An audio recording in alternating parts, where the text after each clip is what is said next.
It's called acting. It's not real. It's like a video when I'm dancing, shaking my ass by a nigga. It's acting. I don't want to. When can me and you act?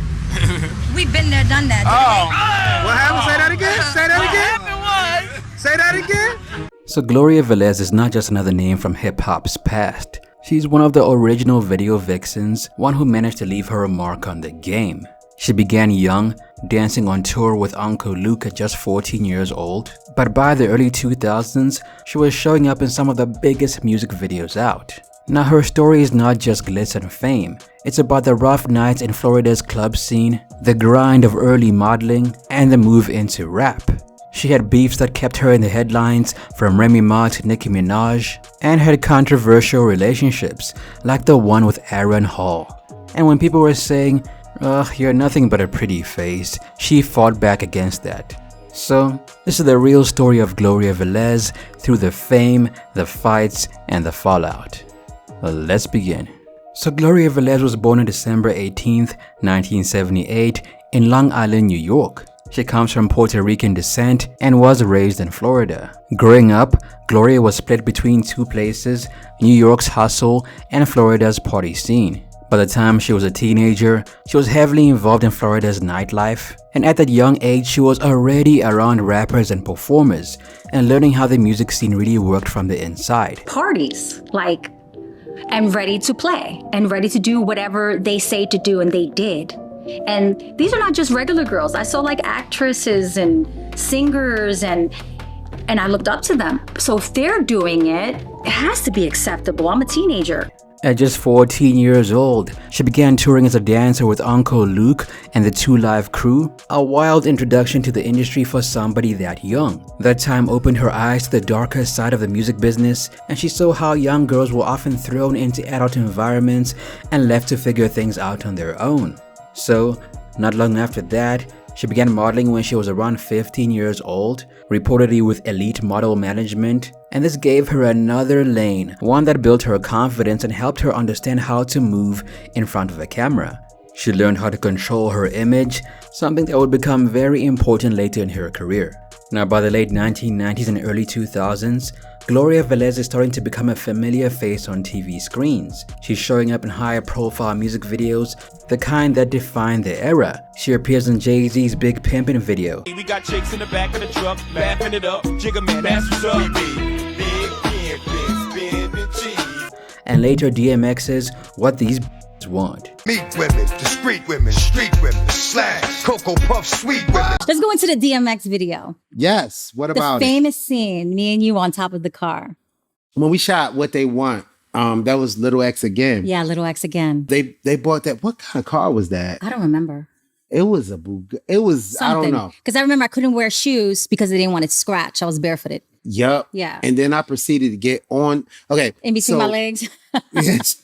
Where he really wanted to be. Yeah, fella. She also shows up in a long list of rap and R&B videos around that time. Now for Gloria, modeling and dancing were not the end goal. According to her, there were stepping stones, helping her build her confidence and connections before she began to pursue music seriously. Before that, she toured with big names like Cisco, and this was during his thong song peak, and even joined NSYNC on their No Strings Attached tour. So by this point, Gloria is not famous yet, but she's everywhere. Her resume includes tour dancing, modeling, video appearances, and performing alongside some of the biggest acts of the time. So after appearing in a couple of videos, producers and DJs were going, "Gloria, we love your vibe and your look, but have you ever considered doing music as a full-time career?" And she was like, "Yeah, I have considered that." So by the early 2000s, she began dropping freestyles and songs independently. Her tracks appeared in mixtapes in New York and Miami, the two cities that defined her. And one of her earliest known projects was one called Gloria, which came out in 2005, and it wasn't polished like mainstream releases, but it was Gloria's way of saying, "I'm serious about this music thing and I'm coming." Now, Gloria never signed a major music deal. Instead, she remained independent, and to be fair, becoming a female rapper back then was extremely difficult, and it's even harder when the world only sees you as a video vixen and nothing more. Now, by 2009, her tone shifted, and she dropped a freestyle over Young Money's Roger That, and in this song, she goes at Nicki Minaj. But why did she do that? So this beef kicks off around 2010. Nicki's blowing up under Young Money, and she's becoming one of the biggest female rappers in the game. Meanwhile, after being labeled a video vixen for many years, Gloria Velez is going, look, I'm tired of people putting me in a box, and I think I can do what Nicki is doing. So seeing Nicki rise so fast brought mixed emotions. On one hand, she was thinking, I'm glad a female finally made it in this rap game, because making it as a female in hip-hop, that's tough. But on the other hand, she was going, how did Nicki rise up so fast? And why is the industry rewarding image over authenticity? So in the freestyle Roger That, she calls out Nicki by name, and she doesn't hold back. She calls her a gimmick, and she says Nicki's Barbie persona is more of a cartoon than culture. Come on, Nicki, is you licking your what? How many silicone shots you gonna stick in your butt? One of her most talked about lines is, you're not the baddest chick, you just act like one. A clear shot at Nicki's performative style. She also claims that she had to grind even harder than most females in the game, and respect usually came from bars and not from branding like Nicki did. Now this diss spreads fast. Hip-hop blogs and social media are talking about it. Gloria's name is being brought up again in conversation, and at the time calling out Nicki was a very risky move, but Gloria did not care. She wanted to say what a lot of people were thinking at the time, even if it made her a villain for a while. So, did Nicki fire back? No. But her fan base did. The Bobs come out of the woodwork and they're going, Gloria, Gloria, Gloria. You're just a cloud chaser. You're simply jealous that Nicki's better than you. And instead of dropping music, why don't you go back to modeling, because nobody wants to hear that ish. So even though Gloria respected Nicki's hustle, she didn't like how the game was shifting because labels were promoting personas instead of real music, and she was missing old school female rap. Years later, Gloria would say, I wasn't trying to tear Nicki down. I just wanted people to remember what this culture was built on. Now, Nicki Minaj was not the only female rapper that Gloria had beef with.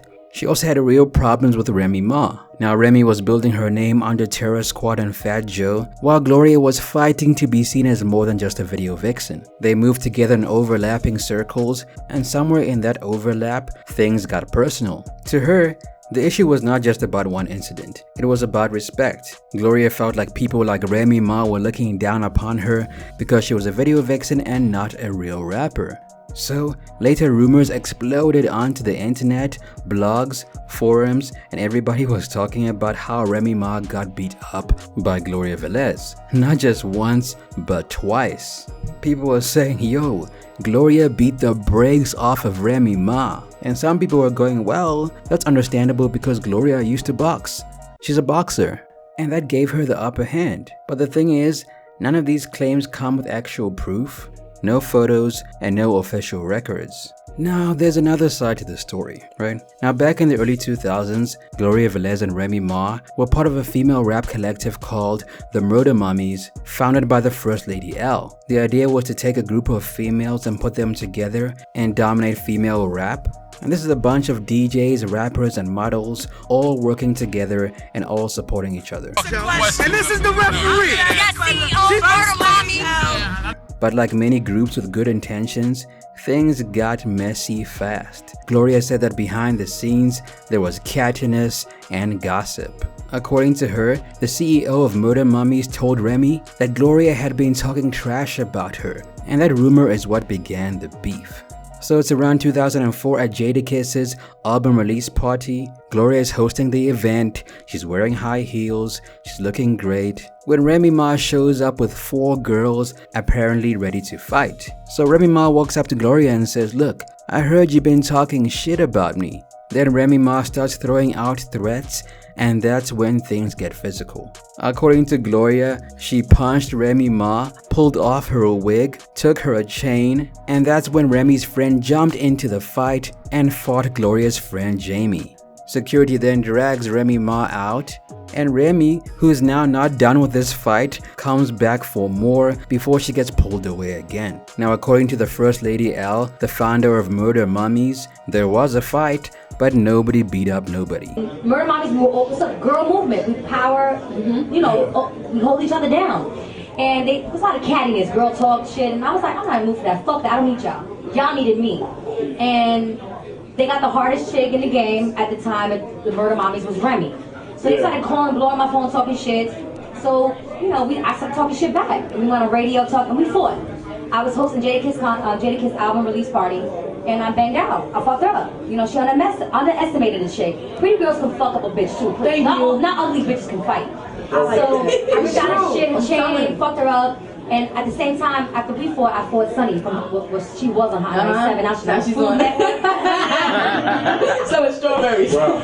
She had a wet whip. Girl, I ripped up the whole shit. I was banging her face out and crazy. When I go crazy, I go crazy. That's a big girl. I get it in. So around 2005, Remy goes on Funk Flex's show and mocks Gloria, calling her mayonnaise and basically saying, look, Gloria is irrelevant, and why are we even talking about her right now? So after this, Gloria does multiple interviews where she says Remy was jealous, where she talks about beating Remy's ass, and she also mocked Remy's tough girl image. Now this beef continued when Remy Ma was in prison. Gloria still went on interviews talking about how she beat up Remy Ma, how Remy Ma was irrelevant. And around 2014, when Remy gets out of prison, Remy says, look, I never got beat up a day in my life. If someone actually pulled that off, it would be so bad they just let me win at that point. Now in recent years, Gloria seems more interested in peace and reflection towards Remy, but when someone says, hey, did you beat up Remy Ma?